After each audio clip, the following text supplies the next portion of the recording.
let's talk about how when you get married, you expect it to be like that moment. Let's talk about how you expect so much from your family, friends, and everybody to be like so happy for you and not be so opinionated and make it about them. But why? Like, why would you think that that's the norm, that they should be happy for you because you get married?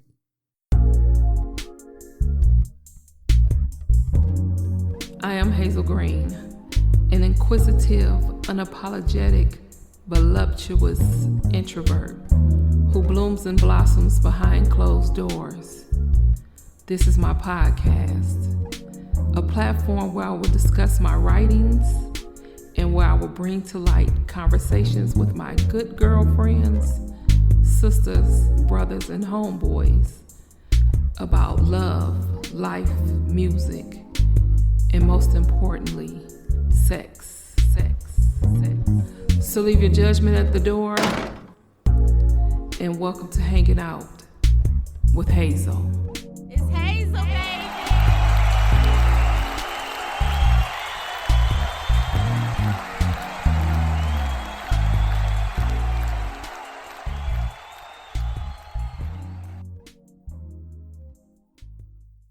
I mean, personally, as a person who has family members who haven't really been married, and to see your parent being married multiple times, you just want to know, like, what was that experience for them for their first time? Like, has it been like mine? Is everybody the same way? Like, what I thought I would expect out of family and friends would be you be happy for me. Make it about me. But I don't get that. Like, I want to know if my parents or the parents supporting or anybody, do anybody see where I'm coming from? I don't know. See, that's the thing. I mean, you got to think, if they've never been married before, then they don't know the joy that you may be going through. So how can they share that experience with you? So let's think about it. Do you think that a paper means something, or do you think that the relationship history means something? Well, What's more important? Now that's a good question. So if that's the case, then why get married? If you're already in a relationship, you've already established some type of boundaries and you kicking it, you got children together, you've been living together for 5+ years or 1+. So why add the paper if you've already gone through the motions? Correct. So that's a good. You got to think about it. Now, who are you getting married for, or why are you taking that step? Is you taking that step for yourself, or is it for societal norms because you're supposed to get married?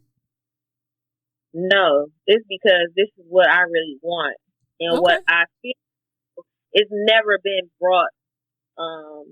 Not saying being brought, but it's never been that person to have that conversation with a family member about a family member to your friends or whoever, to say, I have a family member in my family that's been together for 20 years or 10 years and been married for 30 years. We don't have that. The only conversation I can say we have is probably my grandparents on my mother's side, to be like, they literally were together from a young age until they laid in the casket side by side. Oh, wow. Okay.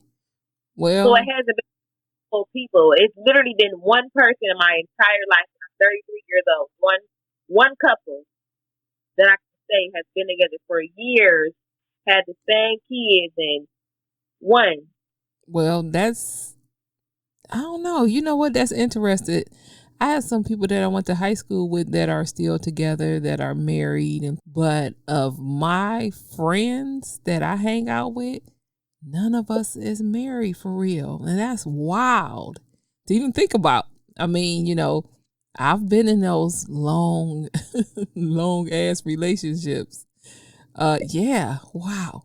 22 years off and on. That's crazy. And was I proposed to? I was, more than one time. Did he have a ring? Yes. But for whatever reason, I don't know. I kept saying no. And I don't know if I had any grounds to it. I'm sure I probably saved myself I'm probably saying myself a lot, but it's like, I think once trust is broken, whatever that trust is, it's like, why am I getting married to you? Because you didn't already fucked my heart over once. Aren't you going to do it again? And now you're going to get a piece of paper that's going to say it's okay for you to do it. So fuck you. And you stay right where you at. Right. But I got a question. Go ahead. Do you feel like you would have stayed because you loved him or because you had kids together? Well, you know what? Do you feel like you would have, my thing is, do you feel like you are able to start over? Do you feel like you want to start over with the next person to try to not go through the same thing but end up in the same situation? So was it because you loved them unconditionally, or was it because that you would say it? You know what? In honesty, at one point in time, I was in love unconditionally. But because there was so much bullshit in the game, and at some point it just started to diminish. It's like there was so many chances that you could slap me on my face and I could turn the other cheek before my cheek just really started stinging, because that's just what it was. And I think that love did it at first, as far as staying around, hanging on, getting back together. I think that was love at first. Now, as far as children is concerned, for the kids, but how long did that last? What, before the children, or going back and forth? Which one? Where you had the children. Wow. Let me see. So we're looking at 8 or 9 years before she was born. Mm-hmm. So 8 or 9 years. I say the first 3 to 4 years was bliss. Awesome relationship. Awesome. And that must have been the phase where I'm going to try to do what I can do to hold on to you. Then I'll fuck you over. Oh, yeah. So, I mean, it is what it is. Stay after. Like, you've been through this. It's been 9 years. It's like, what's the next step? What made you really genuine stay? To have a baby. It was, you know what? In all honesty, the baby was a mistake, a fluke or something. That wasn't supposed to happen. I wasn't supposed to have no more children. I'm trying to be honest. You laughing. No, who you go to, Metro or University? I'm like, serious. I'm serious. So, I mean, it was like, I knew for myself, I was never a person that thought I wanted to have an abortion, like, ever. And my mindset about that was that I was my mother's only pregnancy. And if she thought in her mind at some point that she wanted to have an abortion, then guess who wouldn't be here? That's not to say that she probably would have never, ever got pregnant again. From what I know, I was the only pregnancy. She kept me, so I had to think about that. Should I have an abortion? No. You know what I'm saying? When I found out I was pregnant, it was just like, wait a minute. Hold up. Look at this calendar. Wait a minute. So my period should have came around this time. And I was like, oh, you got to be fucking kidding me. But at the time, like I said, that was at the time when shit really started getting rocky. The stepping out, the cheating, the being disrespectful, and, things like that. And I think, we kind of bumped heads because at some point in time, playtime was over. And that dismissiveness and, all that shit, it was like, fuck that. You know what I'm saying?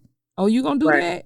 Guess what I'm about to do too? I'm about to show you how it's done. After a while, it was like, okay, do we stay because of love? Do we stay because of convenience? To be honest, I think at some point, it was a lot of convenience in that. I need somebody to watch the kids while I go to school. I need somebody who is going to be there for them, that's going to cook, look after them and things like that. Who else to really do that but the person who's vested? And he was vested into their lives. So could we have separated and him come over periodically to watch them? Absolutely.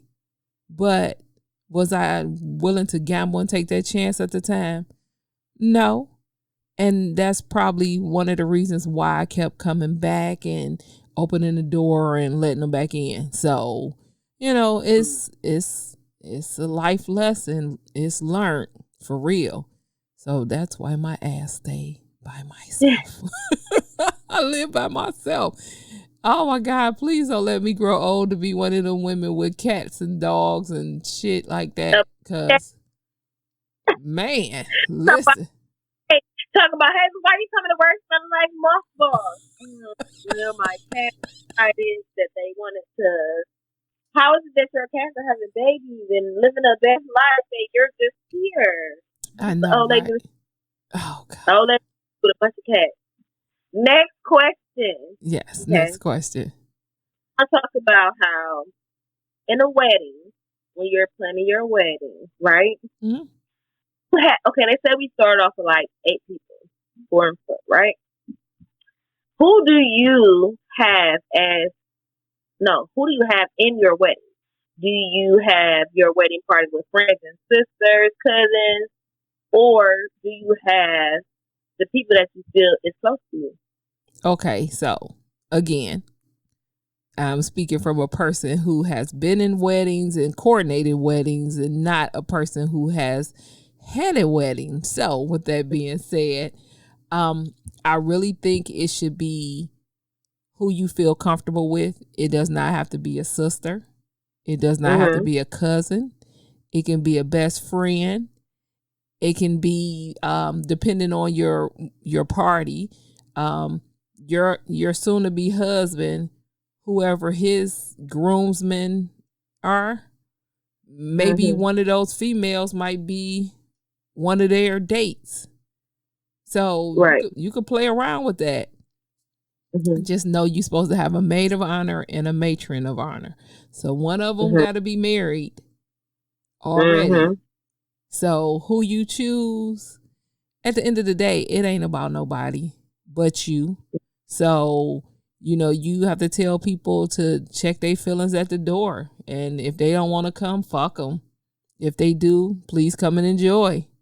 So, again, to answer that question, you choose who you want to choose, who's going to be comfortable, and most definitely choose who can afford the fucking outfit to wear. I mean, seriously. I mean, if you have... Listen, let me tell you, people will be like, I can afford this, I can afford that. They have on Gucci, they have on Prada, they have on Michael Kors, they have on Coach. But as soon as your wedding comes, they ask them about $150, $100 for a dress. That's too much. But you buying fucking Michael Kors and Coach fucking, like, how do you feel? Well, they letting you know that shit is knockoff. That shit ain't real. I mean, for real. Because, like I said, I was in my best friend's wedding, and I had to buy a dress and shoes. I had to fly down to Georgia. So, if it's something that you really want to do and you're vested into your friend, you'll figure it out. Because I figured it out, and I was there. And like I said, and everybody that know me know I really don't wear no dresses. But I wore a dress and I had my hair down and I stood and I walked for my best friend for her wedding. So, people do what they want to do. And especially if they know you getting married, it's called save some of them coins and get that dress or get them shoes. Pawn something, shit. Listen, let me tell you. Experience-wise for a wedding, you would think, next question is, let's say you've been with somebody for years, right? And you think that everything is so perfect, right? But you have those signs, those instincts as a woman, right? And you like, I know I'm not tripping, right? Then you know, as a woman, if your intuition is telling you something, you're gonna react, right? You're gonna try to figure out what's going on, right?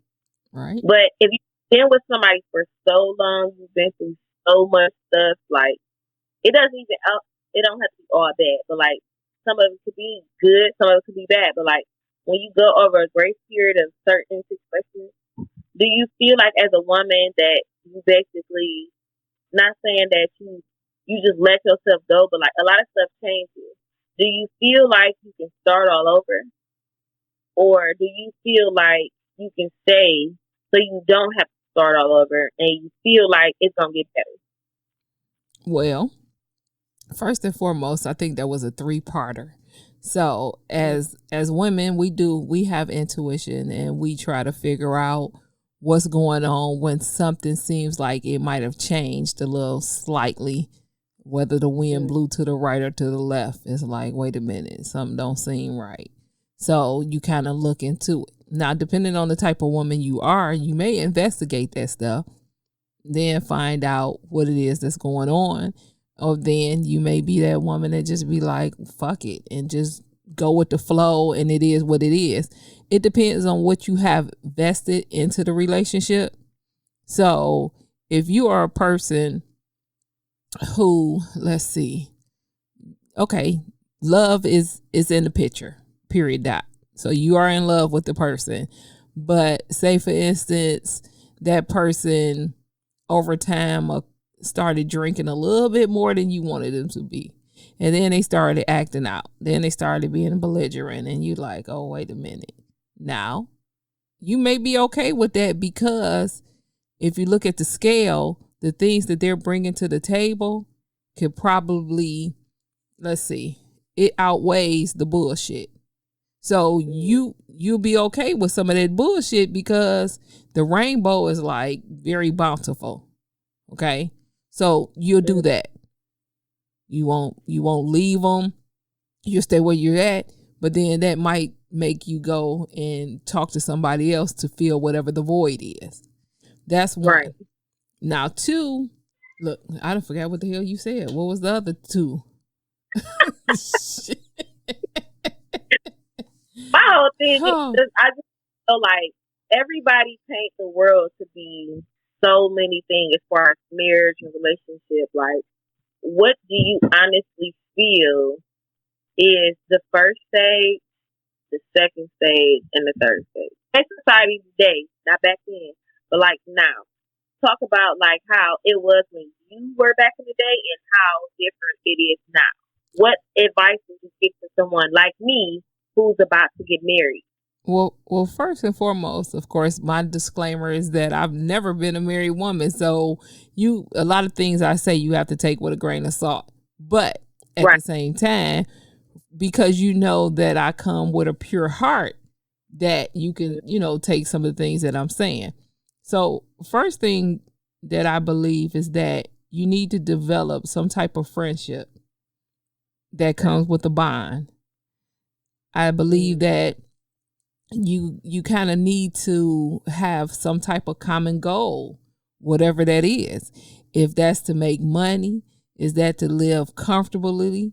If it's for our children to live a certain lifestyle, whatever that common goal is, y'all have to be on the same page for that common goal. And then, of course, and I hate to say it, but at some point, money is going to come into a play, because if one person slacks off with money, shit is just going to totally fall.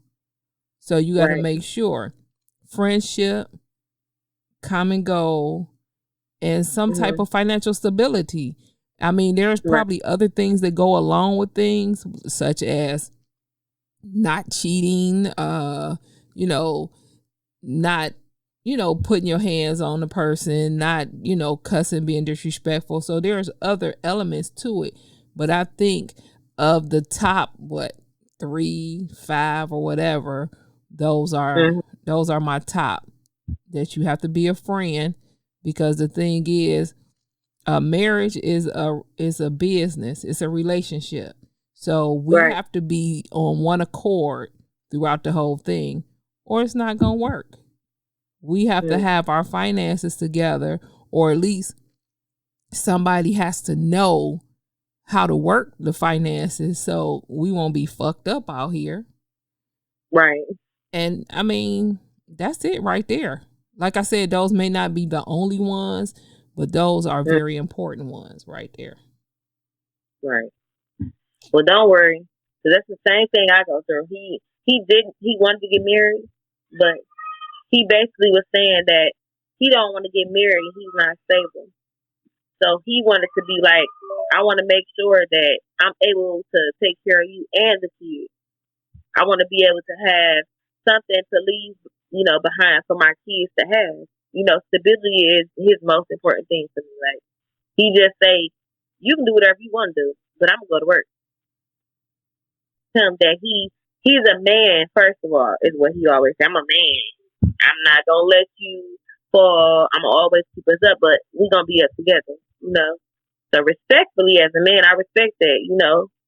I could be like, I don't want to go to school. He'd be like, whatever you want to do. I want to go to work. Go to work then. But I'm still going. He basically tell me all the time, I know that if something was to happen and I lose my job, I'll be able to fall back on. I can't be with somebody who I know I can't fall back on. I know that if something happens, I know, I'm gonna be good. Swear. That's his favorite line on my mother. And that's he be like, listen, he be like, it's so crazy. You was the only person I know that you ain't got no job. Hey, you ain't go to school, but you always keep money. But you was a spender. You spend the money on unnecessary shit. But and he be lottery tickets. Scratch off lottery tickets. My business. Don't do that. No, for real.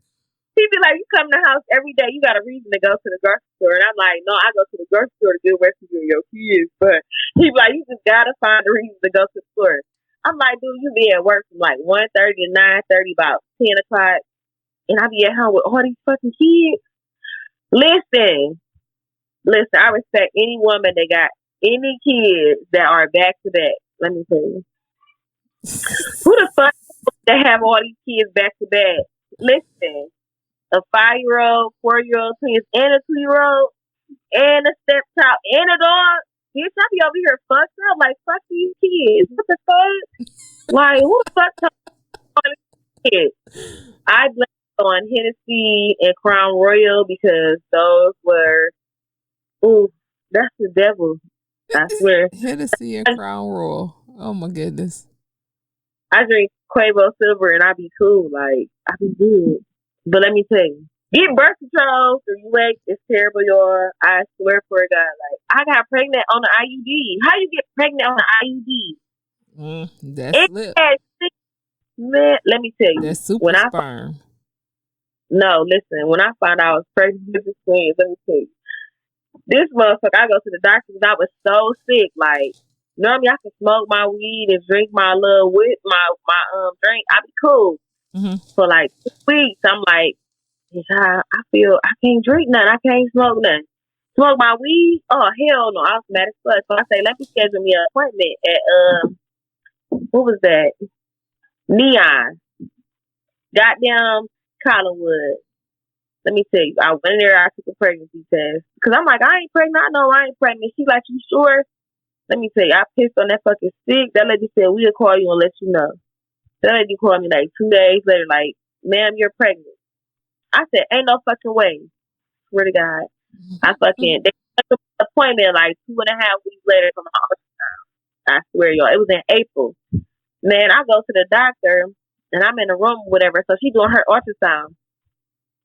So she say, oh my God, you're pregnant for real. Da, da, da. She tell me this. She said, wait, hold on. There's 2 heartbeats.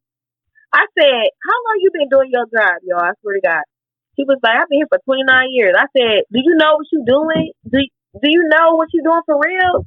She like, I've been here for 29 years. Of course I know. I said, ma'am, well, something must be wrong with your little stick, the wand, and something is wrong with your computer. There ain't no fucking way. Now, mind you, I called him on FaceTime to show him. Do you know this nigga said, this must be an April Fool's joke. I said, no, fool, it's not an April Fool's joke. Said, they don't even look like me. Oh, wow. Okay. And how do a fucking fetus look like you? How do a fetus look like you? He said, this must be an April Fool's joke. He swear for God that I was not pregnant with twins. I swear I brought him the damn ultrasound. He still said I was lying. He didn't believe I was pregnant with twins until I ended up in the hospital. And he swear to this day that he can't make twins and all this other stuff. And in my ass, I got 4 kids. Only one of them motherfuckers look like me. Which one is that? Christian is the only person that look like me. Why? Because he light-skinned it? Because he light-skinned, he look like me. Man, oh my fucking God. Listen. But you know what? I ain't even gonna front though. I'm glad that I waited to have kids. I had my first kid at 27, 28, and I'm 33. I'm glad I waited to have kids because I wouldn't have been a good young parent. That fucking baby would have been left with everybody and they fucking mother. Because kids just weren't for me. Like, I couldn't do kids. I'm so serious. Like, I babysit a kid and keep their ass out the next day. Kids just weren't for me. I had to party like so. Well, we have come to the end of this week's episode. I want to first thank you for listening to the insanity that crosses our minds. To those who partake and entertain in my conversations, without you, there will be no hanging out with Hayzel. To Platinum Way Ray and Mac of the Tracks, we're looking out for my dope beat. And last but not least, shout out to my other half for making this possible. Because at the end of the day, she is I and I am her. If you thought this show was interesting, be sure to tune in to next week's episode and tell a friend. Support the movement. All things Hayzel Green. Find my books on Amazon.com. Follow, listen, and like at hazelgreen.com. Hayzel Green on Facebook and Hayzel Green 216 on IG. 2 fingers. And I'm out. Hey, hey, hey, hey, hey, hey, hey.